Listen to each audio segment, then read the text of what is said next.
What's up? Welcome to episode 54 of Comic Book Nation, the official podcast. I am your host, Kofi Outlaw, and me in the studio again is my co-host, Matt. And today, we have brought in a man who's not just the Star Trek expert. We love it joining us on the podcast today.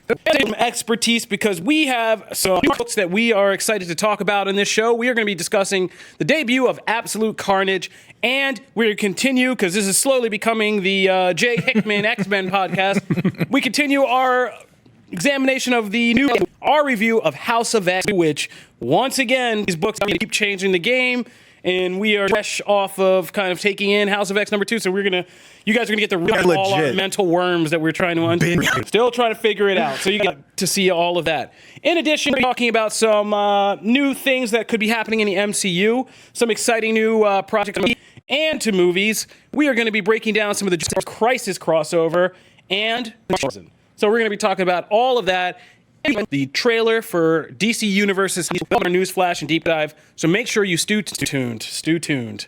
Make sure you stay tuned, because when we get back, we're going to jump into this news flash. All right, so of the day. This is not really a story, as some of our more full-length commentary point out. I'm good for a new discussion site, because it falls to that of the MCU soon get of Galactus and his Herald Tyrant. And this is nothing new. We've been hearing rumors as long as it's been in MCU. What gives this to kind of highlighting, and people seem to be interested in discussing, not just Galactus coming to the MCU, but how the MCU. And we had a very kind of fan theory yesterday, said that they have created something like Galactus to kind of use the snap the second time to turn the Infinity Stones to atomized dust. He can't destroy us floating around the Marvel Universe, but Galactus would be his insurance policy, being who would maintain balance in the universe whenever, populations grew too big. I wasn't so wholeheartedly into that theory. I don't think anybody up here. Nope. But it did raise a question of how would you like to see Galactus brought into the MCU? And I thought that'd be a fun to talk about. So I think my theory, I thought it would be a fun thing to have Galactus, now that we're playing Galactus, be a being from a different dimension, because traveling between dimensions doesn't seem like a big deal for Galactus. Yeah. And after Snap, the Infinity Stones, the time, there's this other dimension, Earth 999 or whatever, food out of a universe that he's already. Interesting way. It's a very interesting way to kind of introduce the Fantastic Four. You seem very basically, proud. it's basically so Galactus comes and ravaged everything, and the one who's is Reed Richards, the Maker, but the Maker version, who lost his family, is all kind of is the last one is out of vengeance and anger and all that stuff. So when Galactus, and basically in this universe, the Marvel Cinematic Universe, they're Sue, Reed, Johnny, Ben, they're all around, but they're Fantastic Four, and this would be an integrated Fantastic Four, which is that. In this other that was very much the 60s Kirby Fantastic Four, till they got wiped out by Galactus, and the MCU movie would basically be him coming to the MCU and having to tell a real connection besides, Sue, besides the ones they had as civilians, Ben's assistant, Sue and Johnny are sister and brother, that they are this all-important family unit hero team, and then create a movie where it's like awkward, well, half these people they're supposed to be, but they're really just a dysfunctional group of people for most of them until they come together. And that would be a really interesting way to kind of Fantastic Four in the MCU. So that was just my pitch. That's a good pitch, though. I actually really like that. Fantastic Four is tight. If you've ever watched Insightful. I like that. I would think it's been really high on Galactus, just sort of be boring. But also, I will preface this Fantastic Four guy. Then you haven't read any of the stuff that Al Ewing did with the Ultimates. Oh, no. That stuff was because I see that character and I just immediately, it's fine. It's not bad. I just never been a thing for me. However, what I would be interested to see is I find Galactus more interesting when when his goal is like not like, oh, I'm hungry. Like, I actually would find more interesting if he was in the service of somebody else. So I actually kind of like the idea if we're dealing with multiverses, who is sitting in another universe and been built up in the Doctor Strange movie as this incredibly powerful thing, and the only reason Doctor Strange beat him was to just sit and pick at him to death in this loop. He didn't beat him; he just outfoxed him, right? So if you were to say Gates is able to open a pillar opening in space time and thing through, that being whatever redesigning him off on there until he opens the portal more and allows Dormammu to come through. If it's in some way, that would be interesting to me just because it incorporates more of the magic and supernatural side. But honestly, I just don't care about that. I feel totally the opposite of you, I think. Because the whole thing, That's like, not surprising. I feel like Galactus is at his best was this like a force of nature, not a supervillain. There's a reason people haven't just gotten together. Like, there's a reason Reed Richards never destroys Galactus, and that's because he's just hungry. He has to eat. It's not like he's doing it out of malice. He needs to sustain himself. It's a curse, and that kind of stories. It's a villain, but merely of that human element of, and that turning him into this like disaster movie level Godzilla monster to just come smash up the earth. To me, I mean, look, if you get him interesting as a character, sure, I'm game for that. I just don't see that character ever. But he's someone who I think to be a looming. Like I still like the idea that he is just still very, very far away, assuming galaxies.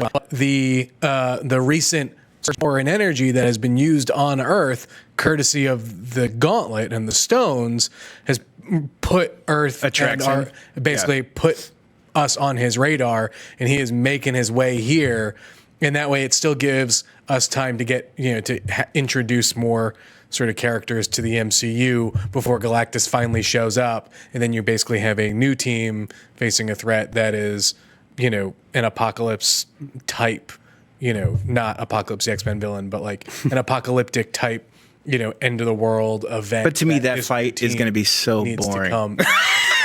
When they all get the heroes together, this could be a thing. Maybe they'll impress me. Maybe they will make Galactus as interesting as Thanos was. Well, but Galactus doesn't really fight. I mean, he has like I know, so that's what I'm saying. Like, it's just boring. And if he does that, then he has his own blaster powers. But I don't even think you need the whole like excuse of the powers. Like, space is very large. He could just not have gotten to Earth yet. But I agree. Like, it'd be fun to have like a post-credit scene where it's just, look, we're on nowhere, and oh no, Galactus just showed up, and you get the idea that he's very far away from Earth because nowhere is very far away, right? But he is coming in that direction, that kind of thing, right? He's that looming presence you were talking about, yeah, because then it's a thing that you can play over the course of Well, I feel like we can't agree on is that we don't want a cloud.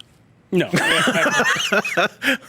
All right, so this one is here. But I just hate that Tyrant was sort of like looped into that whole area thing, because like most 90s like cable sharp claws. I mean, I think didn't they turn him into a Deadpool villain at some point? Yeah, I fully Terrax just named Tyrant. Right. It's just Tyrant is a scarier name. And Terrax really just isn't. So I wouldn't be surprised if we get something like Terrax. They're going to Ronin the Accuser him anyway. It doesn't matter. Yeah. So, all right, moving right along. We're going to jump over to horror because I put this in here because one of the films that actually scared the crap out of me growing up, and I wasn't even a kid, I was in high school, was I recently was watching Resident Evil, the first one, which I love that first Resident Evil movie for some reason. It's terrible, but I love it. Yes, I said it's terrible, Jamie, but I still love it. I was like, I'm not judging. You looked at me like I'm judging. Okay, Paul W.S. Anderson, who, strangely enough, became something of a joke and a punching bag for making movies like Resident Evil and that horrible Three Musketeers movie. But Pompeii? Yeah, Pompeii. Oh, my God. I forgot about that. Everybody did, hopefully. But, he did kind of score a weird victory at, like, the turn at, like, 1999, around there, with this little cult hit horror film called Event Horizon, which starred a lot of Lawrence Fishburne and some other people about a crew who finds this ship that was lost from, many years ago that had some kind of warp drive that they had invented to bend space and time through black holes. And it went to a dimension that was like basically hell and came back, and the ship is alive. And in fact, it was something very demonic. Oh, Sam Neill. How could I forget Sam Neill? Sam Neill. Jason Isaacs. Jason Isaacs, yeah. And so, like, Yeah, man, it's a crazy movie about this kind of psychological horror, cosmic, supernatural horror film about this living ship and what happened to the crew. And it's really weird and freaking, has some really nasty stuff, like people without eyes talking to Sam Neill all the time, and he goes crazy and gouges out his own eyes. And yeah, so it also has the scariest depiction of what it is to get ejected into space of any movie. The only movie that realistically really makes you terrified of that. About a guy who gets injected into space without a suit, and they save him, but it is not pretty. So, Event Horizon, I say all that to say, is getting developed into a TV series. And the reason I'm not bringing this up and not going to spend too crazy amount of time on it is because I've been one of the advocates that we need more horror TV. I was a fan of like The Exorcist. I was a fan of The Strain when it was on and all that stuff. And this just kind of sounds like, one I never thought of.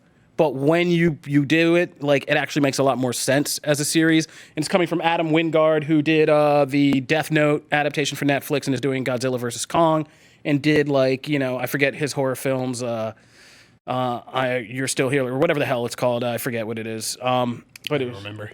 Yeah, it was good. It was actually all right.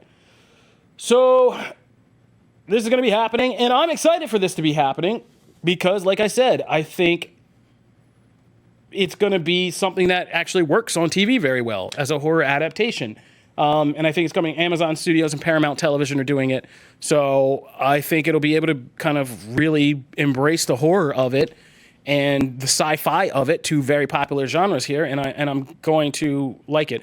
I think it reminds me of something I also enjoyed this past year, which was George R.R. Martin's sci-fi series, Night Flyers. Night Flyers. Which was the same kind of Event Horizon concept. I really dug that. Yeah, but I really dug it too. Even though it didn't get like huge buzz, it was still like really good. And I want to see something like that again. So I'm excited for this. Yeah, randomly, I just rewatched this movie, kind of half rewatch. I was doing other things, but it was on TV. Yeah, that's where I got it too. And it's so like, it's this weird mix of like Hellraiser and Alien. Yeah. And it's not like, there's a lot that's not great about it. Like the tone is kind of all over the place, but the visuals of it are very, very cool. Like I saw it as probably too young to have been watching it.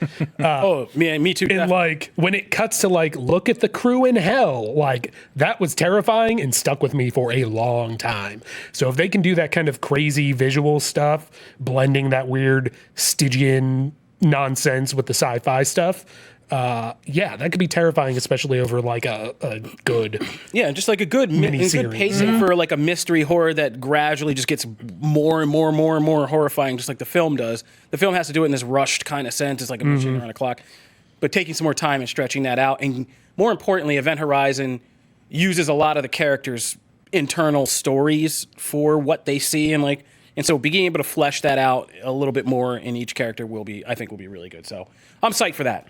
But we'll move on because I know Jim Viscardi doesn't want to spend too much time on that. He's a hater. He wants to go back to comic books. So let's do something, So we're going to mix the two. We're going to mix comic books and horror. Director of Venom 2. And Venom 2. Venom Googler than Ants of Rings and Planet of the Apes movie franchise fame. Or as we call them, just like legend actor modern age. I mean, this is the group. Nobody does better than him. I think that because where we left Venom 1 was in Carnage and Woody Harrelson's Carnage. Circus and so terrible. Anyway, Ronald McDonald. At that point, like Harrelson's Carnage is a joke and like, but he movie the greatest kind of creature and kind of visionary around. I feel a lot. If he was actually the character, like he's not playing Carnage. Like if he was going to give that kind of performance as Cletus Cassidy, I would totally get it. Okay, but like just so we are clear, like he almost functioned as like a second director for those Planet of the Apes movies. Yes. I mean, he led the actors to create Caesar and his whole world. So this guy, but directors constantly are just going, Andy, please. It wasn't a fist thing. I did that. But I will say, it's being confident. I am actually more excited now that you want to see Cletus Cassidy? He made me like I never cared about the character. Oh yeah, I mean I'm just so if he can do that with that, I'd be up for that. But I also be Harrelson's, so I like that more. I think this would be a great role. Are we rushing over that weird Jungle Book movie he did? Mowgli. Yep. I was gonna bring it up, didn't feel like but that punched down. Jim. It was a bomb. The crowd of people really. I mean, a movie. I still haven't seen it, so I can't. But it did big numbers for Netflix. Things in that movie applied it to then because there were things in that movie that Are we really expecting to get rated R? Absolutely. Absolutely. If they don't make it rated R, they're just will not bother making it. I mean, I kind of. If we got a nearly gangster squad guy, like better than that. So I don't know. So down. This one is Sarah's the first one because Apparently, are we going to get another turd in the wind monologue? Apparently, Tom Hardy helped write it with Andy Serkis. Andy Serkis literally just someone at the TCAs today. Okay, then. Tom Hardy is Again, providing input on the story. My excitement is I enjoyed Carnage stories, but like typically for Spider-Man or Venom involved in them. I will say now coming into this whole, and we'll chat it later, is absolute Carnage thing. So I was teasing. So my bar is higher. They kind of sort of hoping. Crisis officially. Brandon Routh is going to be playing the Kingdom Come version of Superman. Yeah. Making reference, it'll probably be different, but making Easter egg reference to one of my favorite comic book stories, period, of all time, is still Kingdom Come. Just a great story. If you don't know what we're talking about when we say Kingdom Come, you need to go, and if you're an Arrowverse fan especially, you need to go read that. Yeah, one of the greatest. Mark Waid, Alex Ross, about a future of the DC universe where a new generation of metahumans has sprung up that don't give a F about their parents' Superman generation and are way more violent and kind of sending the world towards the end of collapse. And Superman and the classic Justice League have to kind of come out of retirement. But the game has changed a lot, and it's in the Kingdom Come Superman is so iconic because he was this Superman who just became kind of disillusioned with how harsh the world of superheroing had become. And people looked at him after this disaster where Captain Atom became an atom bomb. Yeah. Looked at him as being too soft and too old. And it was really ahead of its time, like in the 90s when this came out, for like the literal struggles that Superman would go into, like in the new millennium with fans and trying to keep him relevant. So I'm really excited about Brandon Routh, and I'm excited that Brandon Routh gets to suit up again as Superman. I am a ardent Superman Returns hater, but I feel like that guy has really earned his spot. I totally was prepared for you to say I love that. I was ready for him to say, I love that Hulk. movie. And I was like, ooh, Kofi. No. I've only seen it once. I didn't hate it. You guys know I'm a Man of Steel. Like, I'm a Man of Steel. We hear that? Apologist and Jamie just dropped ultra that. fan. What? I didn't hate Superman Returns. I've only seen it once. I was not going to let Jamie just drop hot fire. That's all I'm saying. Anyway, yeah. So I'm happy for Brandon Routh because he really earned his spot in the Arrowverse. So I'm happy to see him get to suit up. Also, it's one of my favorite. What's that? It's also one of my favorite renditions of Green Lantern ever. Oh yeah, is that he's got the full armor and he's got the freaking lance and like, and he's all he has the old city. Like, oh my god, I love and that the whole song. Emerald City, the Flash, like all those characters in Kingdom Come are just so good. Okay, sorry. And the final one, the one I'm most excited about, the one you're most excited about, the one any DC fan is most excited about. Kevin Conroy, the voice of animated Batman, is going to be playing live action Batman. Well, Bruce Wayne. Let's slow it down. The man's a man of a certain age.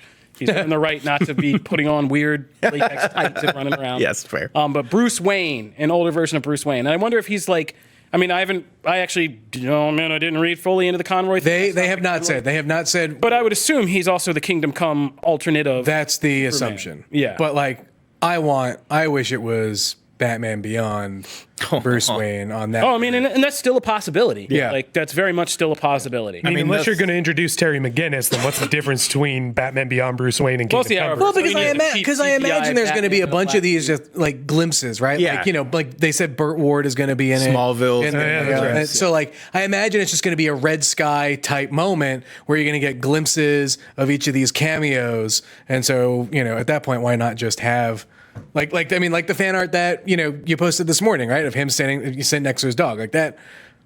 That could be the moment in this. I still really hope that Welling shows up. I know that rumor's been out there, so I kind of hope. I hope the same thing though, right? Yeah, it's not the biggest thing, but if it's just a look at like him on the farm, I'm like, dude, that means more. I just want a moment of just like Batman just Smallville Arrow next to. Oh my god, I love that Arrow. That'd be awesome if they had like a Captain America style like Arrow fight before his This Is Us money. Yeah. Oh yeah, that'd be great. So exciting things are happening. I mean, Crisis is shaping up. I mean, I've liked all the Arrowverse crossovers, but I've been the first to admit that they kind of skirt the line of being true crossovers, like the Supergirl one where it was at the very end. Oh, yeah. Like the last 2 seconds were like, oh no, crossover. And it's like, part one of our crossover. It's like, no, not really. Well, That's very comic booky, actually. the one before that one, was that? Invasion? Yeah, the one basically based on convergence or kind of using those aliens. That one was a bit more of a full-fleshed crossover that, between at least the 3 shows. Yeah, that was. But then the next one, Crisis on Earth X, didn't have Legends. So To me, there is no crossover if you don't have Legends. They're my favorite. Out of 3 crossovers so far, we've had like really one. Yeah. Full-fledged crossover. This could be, this has the makings of being a very cool Endgame-like television event. Yeah. And I'm really psyched for it. So those cameos alone, and I hope there are a lot more, because there are so many more. I would love to see Tom Welling and what's his name also return. Oh, Rosenbaum? Yeah, Rosenbaum. Yeah. That would be great to see him like staring out of a window all sinister just for a second. I Like, heart that show so much anyway. I hate that show, but I would still love it, 'cause it hurts me. I was doing this at a time and place where we were covering this, speculation pieces about the Smallville finale are a part of my career. You know what I mean? So like, I would love that through. You think we get Steel? I remember Oh, God. man. Nobody's clamoring for the cast of Birds of Prey to come back. I would actually love to see that. It'd be like seeing that Iron Man 3 kid in Endgame. Dude, I loved Huntress in that show. Everybody be like, who? So yeah, keep your eyes on Crisis on Earth X. I told you our DC TV team is on it, so check over there and make sure you're keeping up because there's a lot of stuff coming out and it's exciting. I own that series on DVD. All right. You would. Jesus, Matt. Last but not least in our news flash, which is almost our whole show now, apparently, we're going to be talking about. We're going to plug that Avengers Endgame is now out on digital. It's coming out on Blu-ray, and with that, we have been learning some interesting new insights for the film because of the commentary tracks to it. The directors Joe and Anthony Russo, writers Christopher Marcus and Stephen McFeely have all been kind of dropping some gems. Some of them are really interesting about things you didn't know about in the film, and we have them all for you. Are they dropping gems or dropping stones? Oh. Did they change the name? I see what you did there. I honestly didn't I will think they had say, any more left. as the person transcribing almost all of this and having done the Thank one you for for that, Infinity War, this commentary track is way better than the other one. I imagine because they can now just say everything, right? I didn't think that, like... They should go back and do another commentary for Infinity War. When I saw all those The drop, real Infinity. I was dreading it because I'm like, oh my God, I'm so Yeah, no, that's tired how of you them. describe making work for us. But they've had really interesting... they've It's been a surprised really me. great track. Yeah, they've surprised me. Yeah, so make sure you check those out because, like I said, we got a lot of interesting insights into Endgame. Things from just like explaining the Soul Stone and how that all makes sense to is there 2 Caps running around the timeline, and they address a lot. So now the secrecy's up, they can actually talk, and they actually address things from Infinity War. We get some retroactive stuff, so make sure you check that out. All right, but finally, ABC. Speaking of Marvel, we're getting a new Marvel TV show reportedly, but coming to ABC. Aww. But like, Agents of S.H.I.E.L.D.'s on its way out, and ABC's got to have something. So they're going to do a new Marvel TV show, and the reports on this are kind of odd. It's something, quote, something brand new, quote, comma, mostly brand new, which, like, what the hell does that mean? I don't know. I have no idea, but it's going to be, they're in active talks about one project in particular, ABC president said, and it's going to be a female Marvel hero. So can I... That's something brand new, mostly. Can I throw out my theory then? Are you going to say... Who are they I was going going to say to Kamala Harris, but Kamala Khan? No, I think it's going to be a live action take on Marvel Rising because they would bring Quake over from Agents, which would be the mostly part. So you would be taking an established character, and then she would lead a team of younger heroes, which would be just like books. That sounds like a freeform show, not an ABC. I'm saying that's my theory. I would love that. I mean, Secret Warriors was like one of my favorite books of the 2000s, like such an underrated book. I mean, that was like a quarter of an arc on one season of Agents of S.H.I.E.L.D., right? Like, but it would get you America, but do a real, and it would get you some really interesting characters established in the TV side that you might not want to do in the movies. And I think that's a good theory because Except for Kamala, that would make sense because. I mean, Agents of S.H.I.E.L.D. has really been about training Daisy Johnson to become the next era of S.H.I.E.L.D. of leaders. I mean, that was like her whole arc from the very beginning when she was Skye. And they were like, we got to do something better with this character. And then they, set her on the path to being Quake. And she's been training for all this. And now, like, Coulson's out of the way, and she's kind of stepping up and being a leader. And I figure, like, at the end of the storyline, it's the end for May. She would be, the next one in line to kind of do something like that. So that'd be cool. And it appeals to a different demographic because, I mean, look, Agents of S.H.I.E.L.D. is on because Marvel, like Disney. ABC needed a show. Right? So it's not like Humans fans are didn't turning out in droves to support the show, Jamie. I'm sorry. I know you watch it all the time. So I'm do saying I. a different demographic Surrounded by people. might be that it's younger. But I don't think people are going to show up in droves to watch a show about Daisy. It's not about Daisy. It's not about Daisy. It's just a connective thread Right. that they know. Like, Yeah, it's about establishing a new generation of trying to heroes. launch a new ABC show about a completely new team of heroes. Like, You bring over someone that tethers it. The most popular character aside from Coulson on Agents of S.H.I.E.L.D. is Daisy. So I would you bring argue the it's more May or even Fitz or Simmons at this point. no, but she's up there. I mean, Quake is up there. People love Quake. Like, dude, have you ever watched like a Agents of S.H.I.E.L.D. episode in Yes. Comic-Con? Do you see the comments? Yeah, Do you see the people comments? love No Quake. one's. Yeah. That's because they give her all the Send all good your fight Quake scenes. love to Jim Because people like Viscardi her. on Twitter. Tell him how much you love Quake. Chloe Bennett, we love Quake. I think you're That's all ignoring the core network television demographic that should obviously be a She-Hulk show. I do. I love that too. She-Hulk procedural, By the way. man. I would sign me up for that right now. Like yeah. like Dan Lawyer- Slott, lawyer by day. She-Hulk. Whoever, yeah, lawyer. I'm totally cool with that. How I she totally solved down for domestic that. abuse case would be great. Sign me Throw up. that husband through a wall. That'd be a great commercial right there. Like if she showed up at somebody's. You're full of pitches today. I'm in the wrong business, man. All right, so that'll be it for me and my pitches. When we get back, we are going to deep dive into some new comics this week, including Absolute Carnage and House of X #2, and we're going to talk about the Titan Season 2 trailer, so be sure to stay tuned. All right. Matthew Aguilar, you are going to take us through comics. I figure we're going to all talk about House of X. Yeah, let's start with that one because let's it's start going to with take the longest. It's going to take the longest. Oh, I'm so sorry for overtime. I'm not sorry to you, the listeners. This is good stuff. But to our technicians and stuff, I'm sorry. But all right, we love you guys. So House of X #2. Yeah, this is going to take some unpacking because we all sat here and had like a little book club in here where we were all, It was the quietest parallel the office has been in like so long. until we all got done, and then it was the loudest the office has been in a minute because we were all like, "What?" So this is going to be a full spoilers review discussion of House of X because by the time you hear this, it's going to be out. Yeah. So you guys can read through it and join in. If you haven't yet, do not listen. This is a spoilers review of House of X #2. Yes. All right. So in House of X #2, it revisits the scene that Marvel told us early on before any of this dropped that would be the most important scene in X-Men history. And I had to cover that story when it first dropped, and it was just a splash page of a scene of Moira McTaggart and Talking heads. talking heads. One panel of Moira, one panel of Xavier, alternating all the way down a page. And she says, he says, "Hello, do I know you?"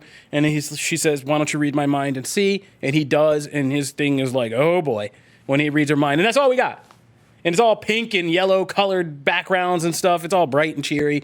And so we were like, okay, when we had to do that article. And then they revisited it. And was that Powers of 10 or House of X 1? Powers of 10 1 showed it, and then we were all like, well, I don't get why. Yeah, is this we the don't most get impor- why is this the most important page? And we got lost because that book also introduced like Yeah, a ton of A million other futures. 3 or 4 different new timelines where drastic things happen. Well, along comes House of X #2, looks at Powers of 10 #1, says, "Hold my beer." So like in the first just pages is we go back to this scene. Or no, we don't even go back to it like before we get this whole background on why this scene is indeed the most important scene in the history of X-Men by telling us just one major reveal after the other. The first being that Moira McTaggart is and always has been a mutant. Yes. And she knows that. Not only is she a mutant, but her mutant power is basically Groundhog Day. Yeah. Reincarnation. Yeah, reincarnation. So she dies at the end of a lifetime, then she goes back to the start of her own lifetime in the same year that she was born, and she starts over a new life with full knowledge of the lifetime she lived before. So, okay, That's enough. That's just the first pages. Literally, like first two pages. pages. To like run down how the whole basically premise of House of X2 is running down the 9 lives that Myra. Well, I'm saying the 9 lives she has lived. I was trying to do it like a fancy setup. Sorry, a cat reference. Yeah. So the 9 lives that Moira McTaggart has lived before, and how it kind of feeds into House of X #1 and the kind of modern timeline of Powers of X or Powers of 10 being her 10th life, where she creates the House of X and Krakoa and all that stuff happens, which we saw in the first book. So this is her 10th life. But this book gives us the backstory of the other 9 lives. And brother, my God, the things that happen in this book. There's entire timelines where she like marries Xavier and creates a different kind of Genosha named Faraway, like in their thing. There's a timeline where she allies with Magneto and tries to like take over the world. And there's a timeline where she wakes up Apocalypse early and runs and starts a whole new Apocalypse conquest. And becomes a horseman, right? Becomes a That's horseman. her in the shot, right? Yeah, her in the shot, and then later on they're fighting back to back. Like, yeah, she becomes a horseman, starts a whole new Apocalypse line and an Apocalypse war, kills a bunch of people like Magneto and Xavier, and does that. She dies. Yeah. Oh my God. Yeah. So we watch one timeline in the middle of her lives where, you know, she invents the cure for the mutant X gene. She discovers it and she does that thing like we saw in almost like Astonishing X-Men #1, only this time it's Moira. Except Freedom Force intervenes because Destiny has become aware of Moira McTaggart having this power, and is the sole person because one of her functions of her mutation is other mutants. Nobody can detect that she's a mutant, which is a nice way of saying, yeah, don't try to come at us with any Cerebro crap because this is, or any kind of psychic crap, or how did Xavier never know? This is why. It goes to great lengths to say she kept this purposely a secret from Xavier and everybody else because she wanted to cure the world. She saw mutants as a disease and wanted to cure it. And that was kind of her goal. And later on, and so like basically Freedom Force intervenes in one of her lives when she discovers the cure. Destiny sits her down in the most gangster Destiny scene of any X-Men book in history. That was a Guy Ritchie scene. Yeah, and like basically says, if you keep this up, like I know your powers, and you only have about 10 lives, 11 if you make like all of the right choices. But if you keep messing around trying to wipe out mutants or cure us, like I will show up. My powers will tell me. I will show up every time, and I will murder you, basically. And to drive that point home, she has Pyro burn her alive, so that she can remember that when she gets reborn again. Slowly. Yeah, slowly burn her alive. So it's pretty gruesome. So I'm talking a lot, but basically the book goes through all of these lives and then sets up that Moira McTaggart, through trial and error, just like Groundhog Day, learned that all the things she thought might work, you know, trying to cure humanity, trying to follow Xavier's dream, trying to follow Magneto's dream, trying to follow Apocalypse Vision. She even tries she becomes assassin and kills the entire line of the Trask family. I love that one. That timeline was awesome. Yeah. Nuts. But it doesn't matter because, you know, Hickman says basically like AI is as inevitable evolution as mutants. And so some other human, it's fire. And if you don't know about fire, then why people use that analogy is like once one caveman discovered, it was always there, but once one caveman discovered it, everybody had fire. Yeah. And that's kind of the thing with the Sentinels. It doesn't have to be a Trask. Eventually somebody does that. So, yeah, at the end, it basically just sets up all of this craziness, just sets up one more mystery, which is what did she and Xavier choose to do after that beginning panel where she shows him what he reads in her mind is basically all of the 9 lives that she's lived before. And in this 10th life, she says they decided to do something very radical and different, which is where we're starting to see, which then all of this is just preamble to bring us back to the beginning of House of X again. Yeah. Okay. Yep. Did I get an A on my book report, teacher? I think that was pretty good. That was a Hickman level info dump right there. Needs more graphs. Oh yeah. We didn't even mention the book ends in a graph that if you're reading it the way we did in like PDF form or online, or Charlie with his 8 screens. Dude, it takes multiple computer screens to lay this thing all out, and it's the timeline of everything that happens in Moira McTaggart's life, which is like, you know, about 6 to 9 X-Men series you can make out of that right from there. Okay. Yeah. I want Jamie to throw his theory out there about what Life 10 is like and what may be Life 11. Yeah, I think it's a great one. So we know that House of X is taking place in her 10th lifetime because that's on the chart at the end of the book. So the question now is, there's the Marvel Universe as we've known it with the X-Men. Is that part of the 10th lifetime, or is this a different one? So the theory I'm wondering is, does this end with Moira's death, and we find out that the Marvel Universe we've been following before Hickman took over is her 11th life? And that's why it's different, because House of X is taking place in a different one of her timelines. I don't know how to rectify that with the fact that that entire slate of new X-Men books they have coming out all appear to be taking place in the House of X timeline, because it would be a huge departure for them to just say, yeah, we're just going to have the X-Men take place in this alternate timeline from here to the foreseeable future. We haven't really seen something like that since Age of Apocalypse. Yeah, and then it was like we're going to cancel the other books. This is very clearly like a temporary, an event thing. Yeah. They didn't say that at the time, but it was clearly like, they made it clear that this is a different thing than your average Marvel universe. So would you not want to, because like personally, like I mean, that theory is great, but I would rather them just go forward in a new timeline and not like say that. I don't necessarily want them to tie this up in a bow at the end and go, all right, well, we're back here. We just have all this new information and context. Like, I want them to go forward in the radical. Like, I want them to kind of embrace that, because then what was the point? If we just return to a little bit different status quo, what's the point of doing all this? Like, it's fun.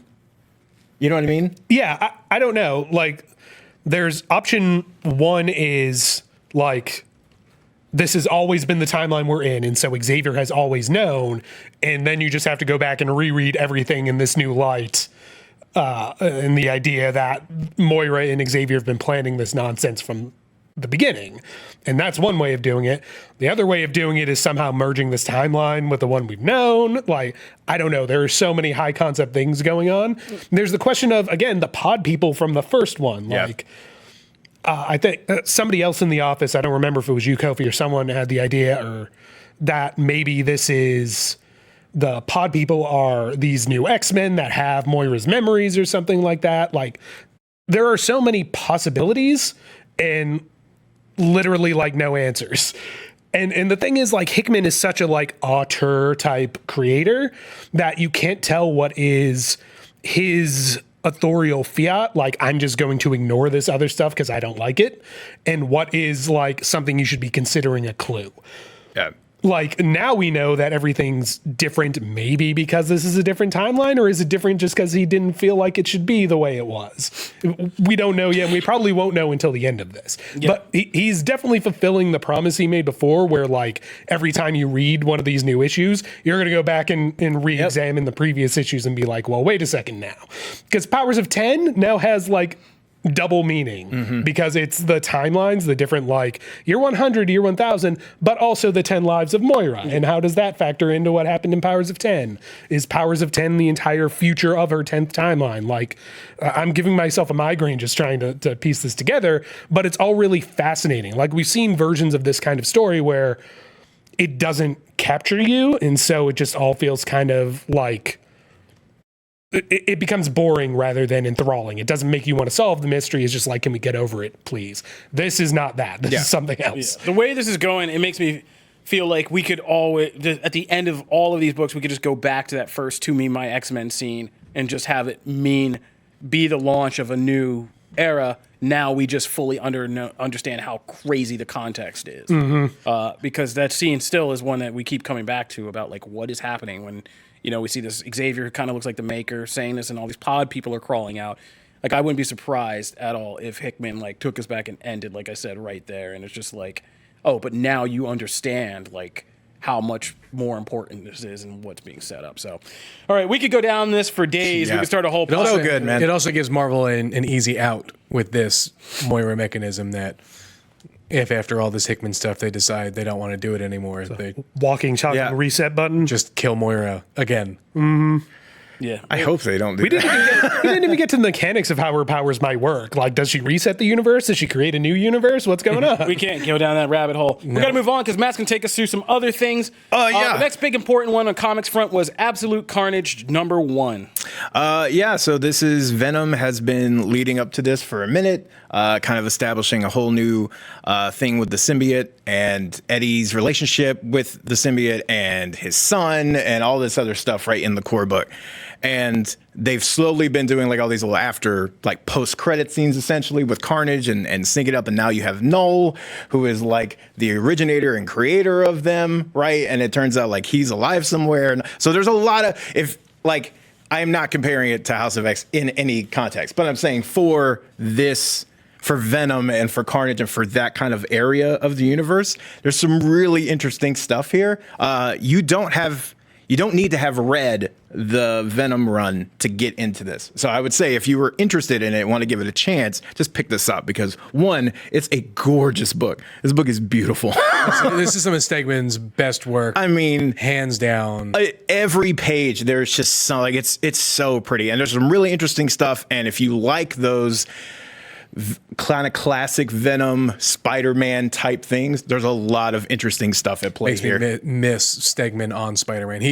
I think at this point, probably draws my favorite Spider-Man. Yeah, it's fantastic. Yeah. And so very good. I recommend that wholeheartedly. So this is a Carnage story worth getting into? Yes, absolutely. And you can jump right in, which is actually kind of nice. Yeah, in the first 2 pages, it does a great job of summing up all the Null stuff. That gorgeous splash page. Yes. And then all the Venom stuff. It doesn't have charts. I mean, there's no charts. There's no charts. No, but it does have a thing at the end, which is actually really cool. But I kind of want to see more of the weird chat transcripts of Cletus Cassidy with his psychiatrist at Ravencroft. Is actually it reads as sort of a transcript that's kind of pure prose and a word dump, but it's fascinating stuff. Yeah. If you're just a Carnage fan and you know about Carnage but not, you just sort of hear that kind of in his voice, and it's almost Joker-esque in a way, but just way more sadistic because he doesn't give an F. Yeah, it's very good. Cannot recommend that more. If you are looking for something a little less like it's not a ton of lore. I would say Deceased #4 is out. Not less blood and gutsy. Not in at all. And this just has some we're already in spoiler territory, so it's okay. This has some surreal stuff. Like Cyborg literally blows a giant hole in Giganta's head. Comes through and he's just staring through the hole and can walk through it, right? And that kind of stuff happens like cities get decimated. And there's some really interesting heartfelt stuff in this book as well. Taylor's really good at that. But there's just a lot of Carnage, not to tie it to the other thing, but it's really interesting how he does it. He finds creative ways and heartfelt ways to get you invested. So it's not just, oh, hey, I thought up this crazy way to kill somebody. It doesn't become like Final Destination. But it still has enough character stuff there. It's really interesting. Agents of Atlas #1 launched. I really like the premise. Essentially, the premise is that there's a new part of the world they're calling Pan, which essentially is like if down the street you had one section that was literally had portals to all these different cities. So it's like Hong Kong, it's New York, it's there's like 6 or 7 cities, and I'm forgetting all of them. But it's really interesting because in this one world, it's very topical. Seeing if you introduced where all these people, you just told them hey, for a subscription fee, you can travel instantly to any of these places, and you don't have to have passports. You don't have to have any of the government red tape. You can just literally walk from one part of the world to the other and live in this place as long as you pay a Netflix subscription fee. What would you do? And they think oh, this chaos is going to break out because people can't deal with people that are any different than them. And then it's very much the opposite. There's some interesting things that Greg Pak dives into there. So it's a really interesting premise, and it's got a cool group of characters. I wasn't in love with the art, but there's a lot of really interesting stuff there. Also, for fans of Batman and Teenage Mutant Ninja Turtles, that series is still way more fun than it has any right to be. It's still got all the mashups. So, like, you have Clayface. Lighter. I thought this is where you were going. We were saying, like, no, Clayface, Rocksteady is like those kinds of mashups, a crazy Joker, Shredder, and all those things. It's got enough substance to, like, it's not just a bunch of fan service. It's actually kind of fun, and these have just been really fun and entertaining. And then last but not least, I will say Old Man Quill. I haven't really loved any of the Old Man books aside from the original Old Man Logan. Like that's the only one I really liked. That was an actual series concept, as opposed to just rehash. And then it's been run into the ground with Hawkeye, and then the Old Man Logan actually never ended, and all this other stuff. However, I made a joke to you guys several years ago that this was going to be a thing. Like, we're just going to get. I think you did. I think I remember that. Yeah. Here's the thing, though. This one issue was actually pretty good, and it's just because it's a payoff for. I mean, it took 8 issues to get here, but it's a payoff of Quill has essentially, like, it does one of those Shyamalan twists where it's like, hey, by the way, the rest of the Guardians weren't here the entire time. It was Quill, and it's like a story of, like, guilt and him dealing with some things that happened before. And it does one of those splash pages where, like, you see moments that you saw earlier in the series, and then you see them how they really were. That part's really interesting. I would not say you have to dive into the entire series to read it. I'm just saying maybe check this particular issue out because it's actually pretty good. But yeah, so that's what's happening in comics. By the way, if you stopped reading House of X like 4 times over. So.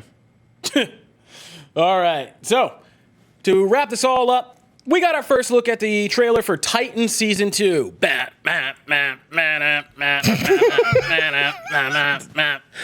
needs to I did that for Jim Viscardi, who is also kind of soured on Such Titans. a hater today. Such a hater. But on Titans, dude. Yeah, Titans. It's not.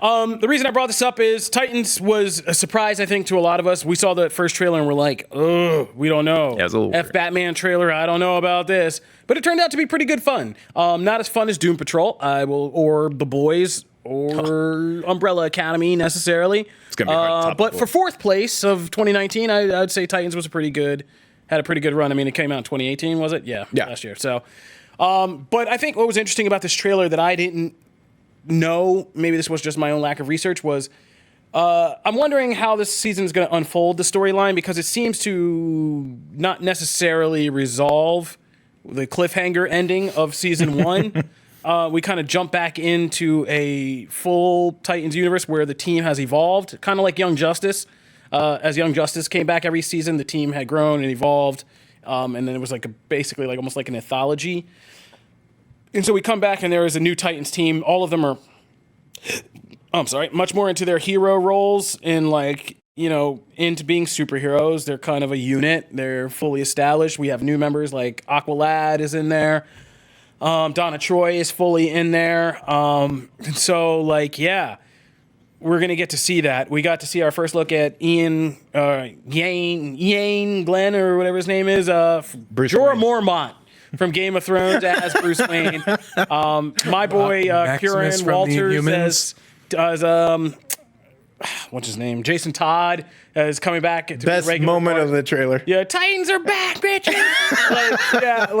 I love that kid as Jason Todd. He's so good. So good. And yeah, man. So I think this is going to be interesting because it feels like we're going to jump in and skip the cliffhanger ending. And I'm wondering, because I'm going to tell you right off the bat, if this is all a fantasy season, it's all a dream like the whole Batman episode was. And we caught the Batman thing early because there were enough clues that this was all a fantasy. But if this is all a fantasy, I'm going to be really pissed. I hope they don't do that either. I hope they do something more along the lines of like a reverse kind of flashback mystery. Like, you know, they solved all the stuff with, what's Raven's father's name? Trigon. I wanted to say, in my head I was thinking Trigon. I was like, isn't that an anime guy? No, but it is Trigon. Demon name. Weirdest one. But, yeah, what happened with Trigon? How did they defeat him, and what the consequences are? Because Raven now has that mark on her head. Like what was the consequence? And I hope that feeds into the season narrative as you learn more and more in bits and pieces. It kind of changes and it opens up some kind of surprise or something. I mean, I know there was some rumors kind of going around there that essentially like it would just deal with it in the first episode. That it was kind of gonna just let's just play out the rest of that story and have that happen in like the first two episodes. Equally cheap. Yes, I agree. This major arc of season 1. We're tired of. Yeah, let's move on. I like the flashback theory. I just want to see more of them as a team. I mean, we spent a giant part of the first season just seeing them in like duos and occasionally a trio. I really wanted them to kind of, when they show that scene where they're walking down the hallway and I'm like, Hawk and Dove are right there, MVPs of the season. I want them back in 10 times more ways here. Donna Troy was also great in the very limited time. So I'm in. I love that show. Jamie? I haven't watched it yet. All right. And sorry. There. Well, you're not even going to ask me. You're going to throw some shade. You're a hater. You're going to throw some shade my way. You're not even going to ask me about the issues that I have with this trailer. Jamie is standing in for 90% of the current viewership of content. You have not seen DC Universe. To be fair, it's not that I don't want to. It's that for whatever reason, that app does not work at my house on my Kindle Fire. Does not. Please put out an app on a console, please. Of 90% of attempted DC Universe viewership. So there you have it. But all right, check out the season 2 trailer for Titans. It's now on our site, and that'll do it for us today. So if you are just getting involved with Comic Book Nation, we put up every new episodes every Wednesday and Friday on Comicbook.com, where you can subscribe to our RSS feed, so you can always get regular updates about the show, or you can subscribe on your favorite listening platform on iTunes, Spotify, Stitcher Radio, iHeartRadio, Google Podcasts, Google Playlists, or tell any Amazon Alexa device, play Comic Book Nation podcast, and it will fire up for you. If you want to discuss anything we've been talking about today, or just reach out to us in general, hit us up at the hashtag Comic Book Nation on Twitter, or you can find me at Kofi Outlaw. You can find me at Matt Aguilar CB. And you can find me at Jamie Lovett. And every so often, if you want to leave us a 5-star review on iTunes, I was thinking about how I was going to phrase this. That's where you try to speak and think at the same time right there. On iTunes, we send you some Comic Book Nation swag. We read a whole bunch last time, and they're keeping Jim Viscardi busy on the mailing front. Let me just take a minute and just take a note, because I've gotten some messages from people. We do tend to send, because we're reading these in batches, we tend to send the t-shirt out in batches, and we don't do it like every time, like one. We're part of the CBS corporate machine, so we got to do things in a machine fashion, and they just like to do things efficiently, so in batches. So give us a couple weeks after we read your review and you send us your info. Give us about 2 weeks, because it takes about that time for us to get a batch out. You might be in the next batch, so don't think we've forgotten about you. Don't worry, you'll get your shirt. Yeah, we'll get your shirt. But I mean, always reach out to me if you're worried. I can always make inquiries for you. I don't mind doing that. But just to let you know the parameters, it might take about 2 weeks or so, because, like I said, we got to send these out in batches. And I gave Jim Viscardi a lot to do last time. So that'll do it for this episode of Comic Book Nation. But make sure you tune in, as we'll be back next episode. Continue bringing all the great geek things we'd like to talk about here at Comicbook.com. And so we're going to say goodbye. Deuces.